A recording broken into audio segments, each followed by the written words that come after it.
The Stereoscopic Society's 2026 convention will be held at Chester at the MacDonald Craxton Wood Hotel and Spa.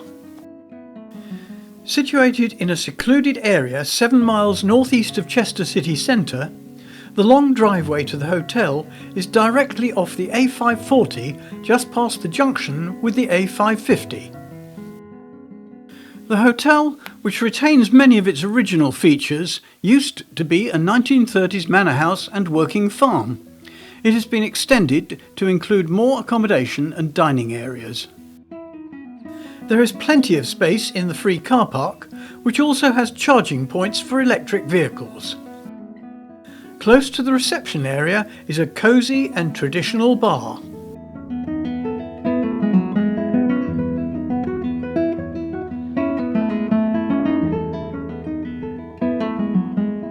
Our buffet breakfast will be served in the dining area adjacent to the bar.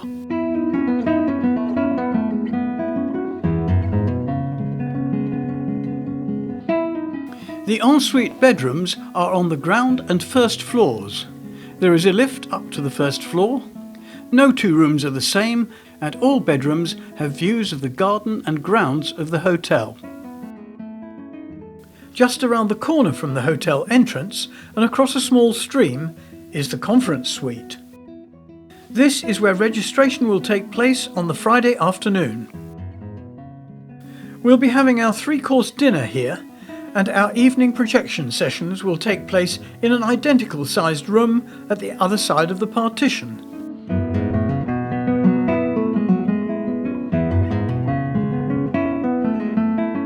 There is plenty to do here, with a swimming pool and a health club on site.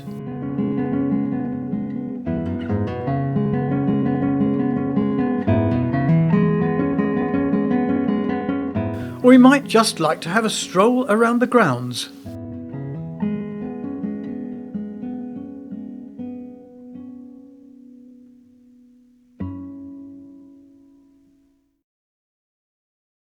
Chester is a city steeped in history, and one of its most famous landmarks is the East Gate Clock. Built in 1897, it sits on the city wall directly above East Gate.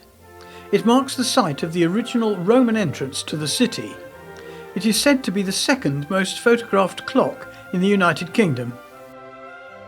Going back further in time, you'll find the first floor gallery areas above the shops on some of the main streets. Known as the Rows, they are a unique part of Chester, with their origins going back over 700 years.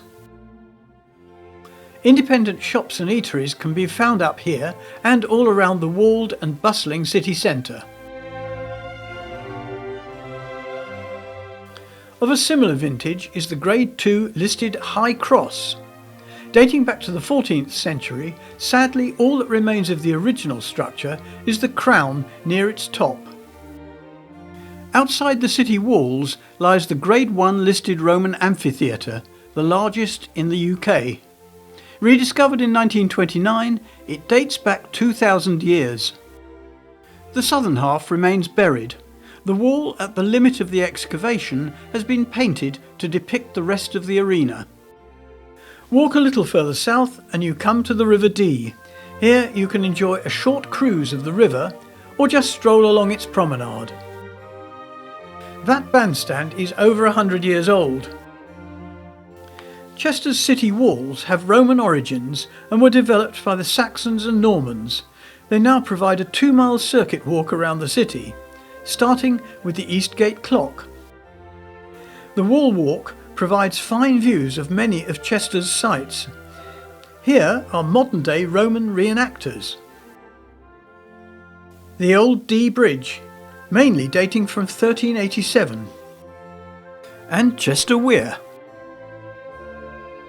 And the ancient walls themselves, amongst many other things of interest.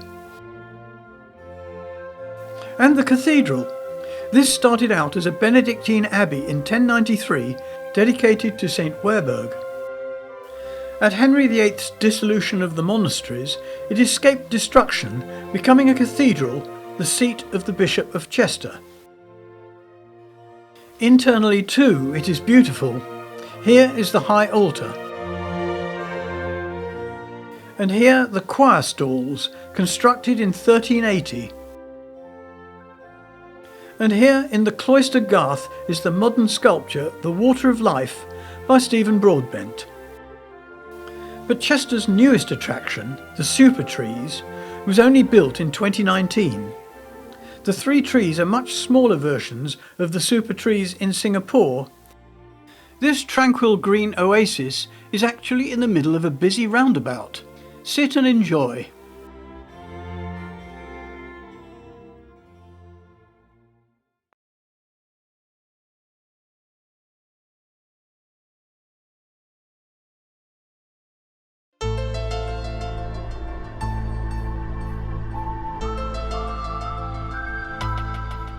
A shot from the aeroplane window by Pos when flying home. But we'll be arriving by coach.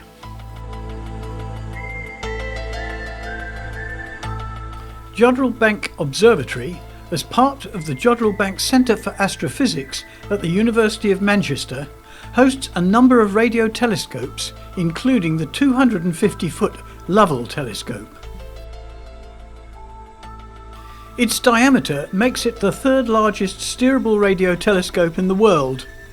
Coming into service in 1957, when it was the largest, it was able to track Sputnik 1 and went on to track many more space probes. The brainchild of wartime radar pioneer Bernard Lovell, the design and construction was managed by civil engineer Charles Husband. The bearings used to support the dish were recovered from the 15-inch gun turrets of battleships HMS Revenge and Royal Sovereign. Close to the Lovell telescope are many external displays and the space pavilion telling the story of radio astronomy and the exploration of the universe.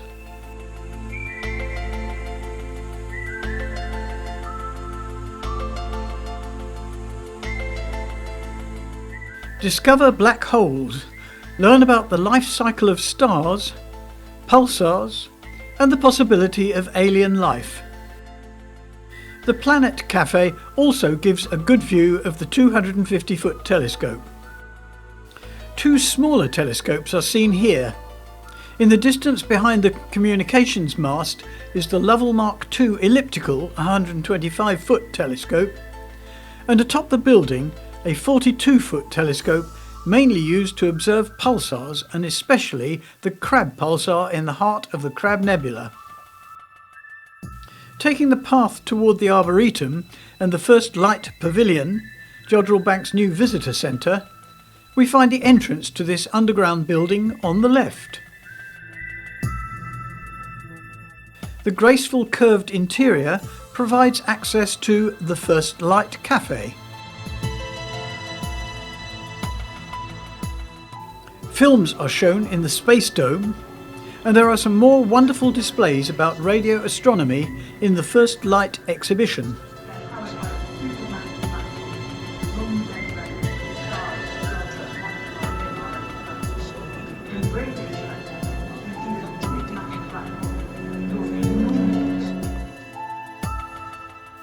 The 35-acre Arboretum, created in 1972, houses the UK's national collection of crabapple and mountain ash species, and the Heather Society's Calluna collection. It is also a great space for a quiet stroll.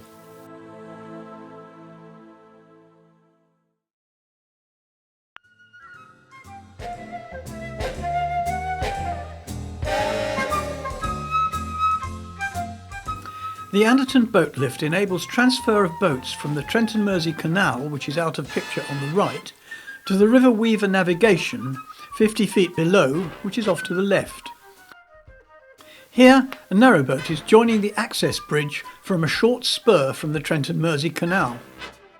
It is now traversing the access bridge and entering the far caisson seen here supported on its tall hydraulic piston. There is a pair of caissons hydraulically linked so that as one falls, the other rises. We see here the left-hand caisson at full height, but the pair of gates at its far end will have been closed behind the narrowboat.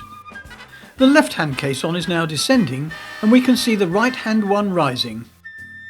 The process continues.